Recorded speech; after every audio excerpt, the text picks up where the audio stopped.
कहानी के बारे में जो चीज़ मुझे सबसे ज़्यादा जिसने अट्रैक्ट किया वो ये था कि जब मुझे पता चला कि आज़ाद हिंदुस्तान और आज़ादी से पहले के अगर कुछ साल ले लें, शायद ये देश का अब तक का सबसे महंगा एक ऐसा मर्डर केस, ये एक ऐसा क्रिमिनल केस है जिसमें बहुत पैसे खर्च हुए, मतलब बहुत ही एक्सपेंसिव क्रिमिनल केस अगर गिना जाए आज़ाद हिंदुस्तान में और आज़ादी से पहले के दौर में, तो यकीनन ये शायद टॉप 1, 2, 3 या 4, 5 उस कैटेगरी में आएगा जिसमें इतने पैसे खर्च किए गए।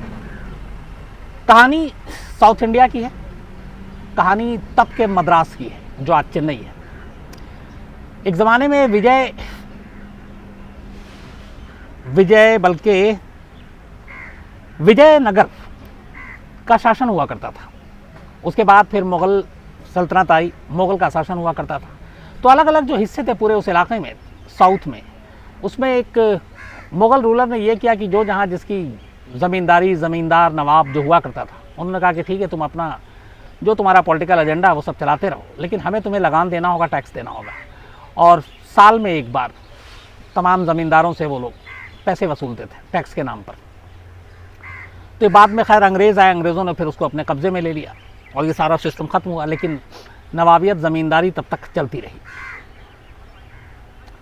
तो अलग अलग उस वक्त ज़मींदार घराना हुआ करता था, उनके राजकुमार हुआ करते थे। और उसी दौरान में मद्रास में अंग्रेज़ों के टाइम में एक कॉलेज खोला गया। इस कॉलेज के खोलने का मकसद ये था कि जो नई जनरेशन पीढ़ी आ रही है अलग अलग ज़मींदार घरानों से, नवाबों के घराने से, उनको कल्चर सिखाना, ख़ास तौर पर अंग्रेज़ों की जो सारी चीज़ें होती हैं, छोटी छोटी बातें, तो उनको एक तरह से तैयार करना था।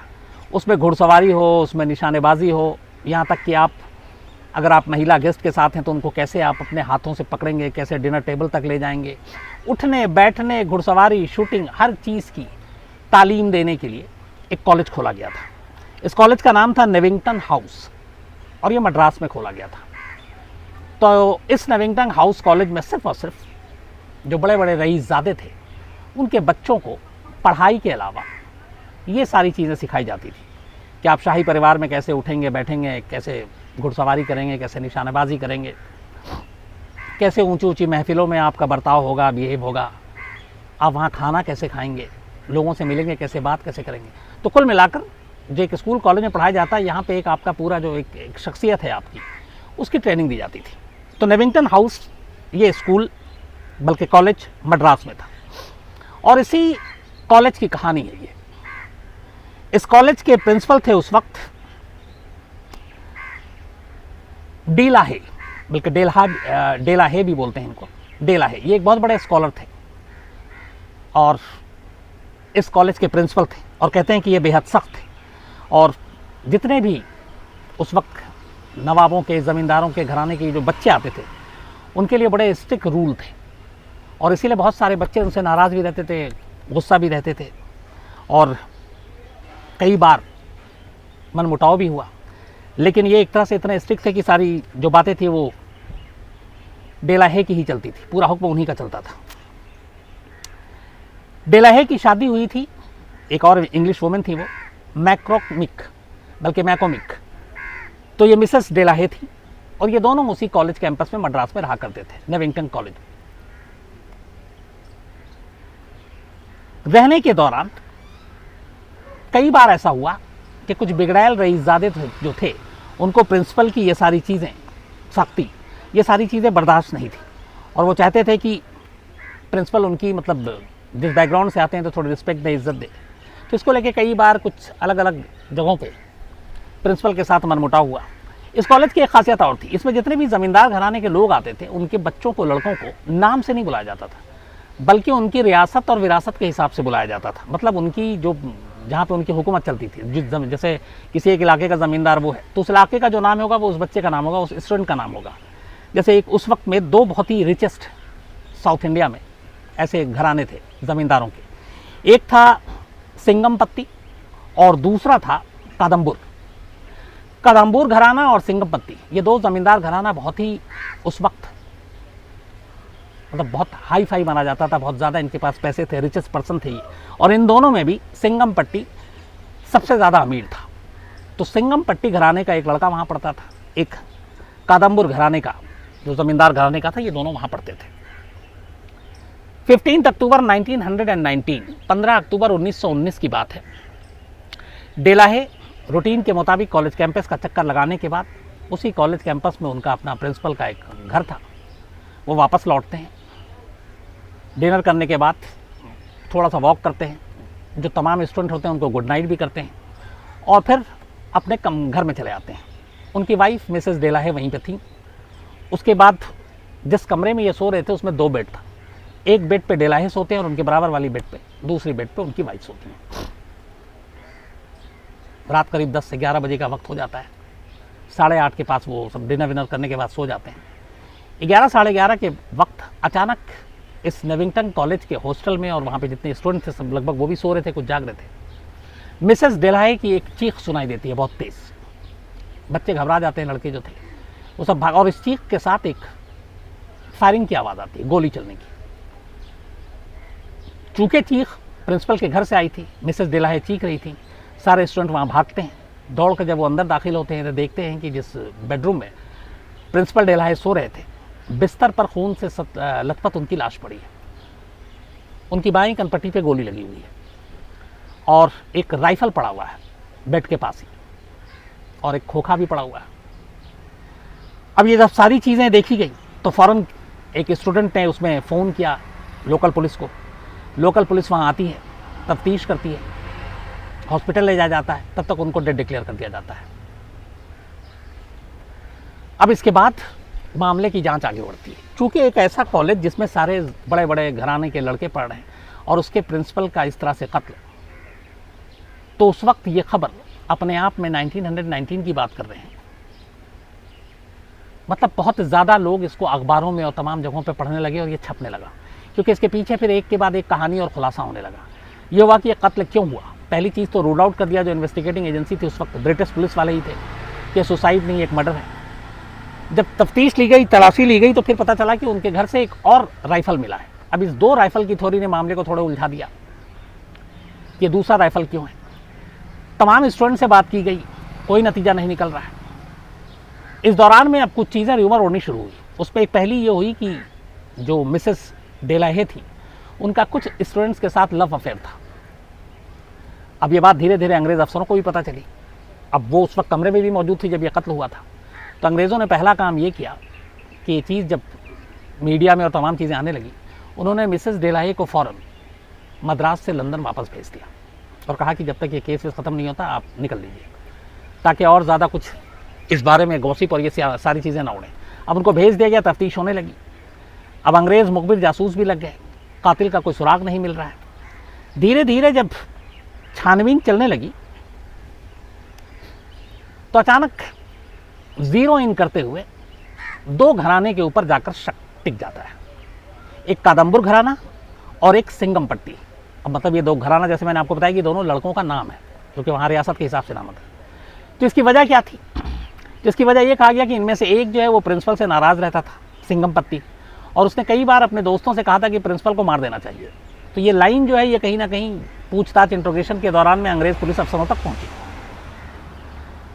कादम्बुर के बारे में भी ये था कि जो प्रिंसिपल थे उनकी वाइफ के साथ शायद उसका लव अफेयर था। अब ये दोनों चीज़ें सॉलिड ग्राउंड थी शक करने के लिए। इसके बाद तफ्तीश आगे बढ़ती है और इसी दौरान में इस केस में एक नया ट्विस्ट आता है। ट्विस्ट ये आता है कि जो कादम्बर है वो अचानक वादा माफ गवाह बन जाता है और बयान देता है पुलिस को। वो कहता है कि असल में सिंगम पट्टी ने ही ये कत्ल किया है और मैं इसका गवाह हूँ। और वो प्रिंसिपल से नाराज़ रहता था क्योंकि एक बार प्रिंसिपल ने उससे कहा था कि तुम साउथ इंडियन बहुत ही मतलब एक तरह से जानवर टाइप के हो, हैवान टाइप के हो। ये बात उसको बुरी लग गई थी और ये बात उसने दिल में रखा हुआ था और कई बार वो डिसिप्लिन और बाकी चीज़ों के लिए भी उसको डांटते थे। तो कहीं ना कहीं सिंगम पट्टी उसको लेके नाराज़ था और उसी ने यह कत्ल किया और उसने मुझे बताया कि मैंने ही मारा है। अब अचानक एक शख्स सामने आता है, गवाही दे रहा है, कहता मैं विटनेस हूँ। इधर कोई और क्लू मिल नहीं रहा। अंग्रेज़ उसको वादा माफ गवाह के तौर पर रख लेते हैं और कहते हैं चलो कि ठीक है अब तुम बयान दो। अब इसके बाद इस दौरान में ये चीज़ें भी लीक हो जाती हैं, लव एंगल, ये इस तरह के कमेंट्स करना। तो और दूसरा ये, चूँकि मद्रास कॉलेज साउथ में उस वक्त ये सारे जो बच्चे थे वो अलग अलग ज़मींदार घराने के पावरफुल लोग थे, तो ये हुआ कि यहाँ पे ये मामला बिगड़ सकता है। तब उस वक्त की सरकार ने एक गुजारिश की, उन्होंने कहा कि इस केस को मद्रास से मुंबई ट्रांसफ़र कर दिया जाए, क्योंकि यहाँ पे इसमें बहुत सारी चीज़ें दिक्कतें पैदा कर सकती हैं पॉलिटिकल और बाकी वजहों से। तो इस अर्जी को मान लिया गया और इस केस को ट्रांसफ़र कर दिया गया मुंबई, जबकि मुंबई से इसका कोई लेना देना नहीं था, लेकिन मुंबई कोर्ट में बल्कि ये मामला भेज दिया गया। अब ये केस इतना बड़ा और इतना चर्चित हो चुका था उस वक्त कि बाकायदा इसके लिए जज इंग्लैंड से आए और कहते हैं कि जब जब पेशी होती थी और वो आते थे, तो जो इंग्लैंड के सुप्रीम कोर्ट के, ब्रिटेन के जो जज का पूरा गेटअप होता था, पूरे कपड़े और उस तरीके के, जबकि अपना क्लाइमेट और ये गर्मी बहुत सारी चीज़ें थी उस वक्त, लेकिन वो उसी में आते थे और लोग जज को उस रूप में देखने के लिए भी बहुत सारी भीड़ आ जाती थी और केस इतना हाई प्रोफाइल था। अब यहाँ पर कार्रवाई शुरू हुई। अब दोनों, एक तरफ जो अप्रूवर बना है वो भी अच्छे घराने से, और दूसरी तरफ जिसको कहा गया कि इसने कत्ल किया है उसको गिरफ्तार कर लिया गया, सिंगमपट्टी को। अब सिंगमपट्टी के घर वालों ने कहा कि ऐसे कैसे हो सकता है। उन्होंने अपनी पूरी ताकत लगा दी, लंदन से वकील बुलाया और इंडिया के उस वक्त के जितने नामचीन टॉप के लॉयर थे उनको हायर किया और कहा कि हमें अपने इस वंश को बचाना है, अपने राजकुमार को बचाना है। अब अदालत में मुकदमा शुरू होता है, सुनवाई चलती है, सारे सबूत गवाह रखे जाते हैं। तो जो मेन जज थे उनके साथ साथ एक पूरी ज्यूरी की मेंबर बैठी थी और इस बॉम्बे हाईकोर्ट में इसकी सुनवाई हुई थी। तो ज्यूरी के मेंबर ने जब कादम्बुर के सारे बयान लिए तो बहुत सारे विरोधाभास, बहुत सारी चीज़ें ऐसी मिली कि जो गलत बता रहा। जैसे कि जिस वक्त ये घटना हुई उस वक्त पता चला उसकी मौजूदगी कहीं और थी, तो उसका विटनेस होना वो बात गलत साबित कर रही थी। दूसरा, किसी ने सिंगमपट्टी को प्रिंसिपल के कमरे में जाते नहीं देखा, गोली चलाते नहीं देखा। तीसरा, कभी उससे पहले उसके पास कोई राइफल नहीं देखी गई। चौथा, कि उनके कमरे में ऑलरेडी दूसरा राइफल था जो केस को और थोड़ा सा भटका रहा था। तो ये बहुत सारी ऐसी चीज़ें थी जिससे लगा कि सिंगमपट्टी को फंसाया जा रहा है। और तमाम दलील और सबूत को देखते हुए अदालत ने ये माना कि कादम्बुर झूठ बोल रहा है और कोई ना कोई साजिश है या सच छुपा रहा है। तो इसी बिना पर आखिर में कादम्बुर के बयान को गलत माना गया और सिंगमपट्टी को अदालत ने रिहा कर दिया सबूतों के अभाव में। अब रिहा कर दिया, लेकिन कातिल कौन है? इसके बाद कुछ ऐसी चीज़ें आई जिससे लगा कि कादम्बुर ने जानबूझ के सिंगमपट्टी को फंसाया था। असली कहीं ना कहीं साजिश और प्रिंसिपल की मौत से उसका कोई रिश्ता है। अब इसके बाद पूरा शक उसी के ऊपर चला गया जो पहले खुद गवाह बना हुआ था। अब कादम्बुर के ऊपर मुकदमा चला। इस मुकदमे को जब यहाँ पे चलाने की कोशिश की गई, अब कादम्बुर के खिलाफ जो वादा गवाह बन चुका था, तो उसके घर वालों ने लंदन में कोर्ट में जाकर इसके खिलाफ चैलेंज किया, क्योंकि ऊपरी अदालत सुप्रीम कोर्ट तो वहीं था, और वहाँ के टॉप लॉयर को हायर किया। वहाँ पे भी चूंकि कोई विटनेस नहीं था, कोई सबूत नहीं था, कादम्बुर केस जीत गया और अदालत ने सबूतों के अभाव में उसे भी बरी कर दिया। तो कुल मिला के अब ये हुआ कि एक तरफ यहाँ पे सिंगमपट्टी को छोड़ दिया गया, वहाँ पे कादम्बुर को छोड़ दिया गया। तो फिर कातिल कौन था? प्रिंसिपल डे हेल का? इसका जवाब नहीं मिला।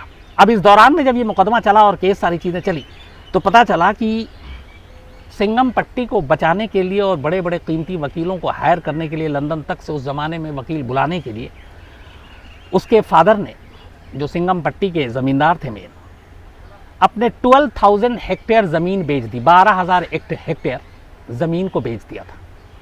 और उस ज़माने में 12,000 हेक्टेयर ज़मीन बहुत बड़ी, मतलब आज तो और भी ज़्यादा है। तो उसके ऊपर उनका एक मंजोलाई टी स्टेट हुआ करता था। ये 12,000 हेक्टेयर ज़मीन पर मंजोलाई टी स्टेट, इस टी स्टेट को उन्होंने बॉम्बे बर्मा ट्रेडिंग कॉरपोरेशन को बेचा था। 12,000 हेक्टेयर का टी गार्डन अपने बेटे को बचाने के लिए, बड़े बड़े वकील को हायर करने के लिए, लंदन तक से वकील बुलाने के लिए सिंगमपट्टी के पिता ने ये बेची।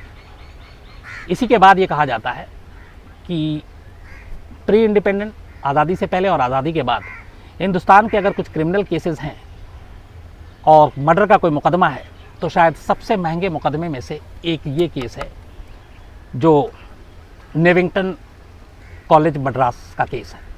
लेकिन इस पूरी कहानी का सबसे अफसोसनाक पहलू है कि उस वक्त अंग्रेज़ तमाम ज़हीन दिमाग अफसर जो माने जाते थे, उनके वकील तेज तर्रार, डिफेंस के भी वकील को लंदन से बुलाया गया था ताकि वो इन दोनों के खिलाफ सही केस बना सकें। लेकिन इन तमाम कोशिशों के बावजूद 2019 यानी कि आज 100 करीब 2 साल हो गए, 102 ईयर्स, आज भी ये पता नहीं कि प्रिंसिपल का कातिल कौन था, कत्ल की वजह क्या थी, किसने मारा। लेकिन कहानियाँ ये थी कि उनकी वाइफ का कुछ लव अफेयर था और इसी वजह से उनकी जान गई, लेकिन इसको इस्टेब्लिश नहीं किया जा सका। तो 102 साल के बाद भी एक ऐसा केस जो हिंदुस्तान की अदालत के इतिहास में, कानून के इतिहास में सबसे महंगे केस के तौर पे जाना जाता है, जिसकी फी मतलब इतना खर्च किया गया, जिसे 12,000 हेक्टेयर तक ज़मीन बेच दी। अंजाम उस केस का यह है कि उस केस का सही अंजाम क्या था, सच्चाई क्या थी, कौन कातिल था, कत्ल का मकसद क्या था, ये किसी को नहीं मालूम। तो ये थी कहानी 102 साल पुरानी, जो आज भी एक राज है, अनसॉल्व्ड है।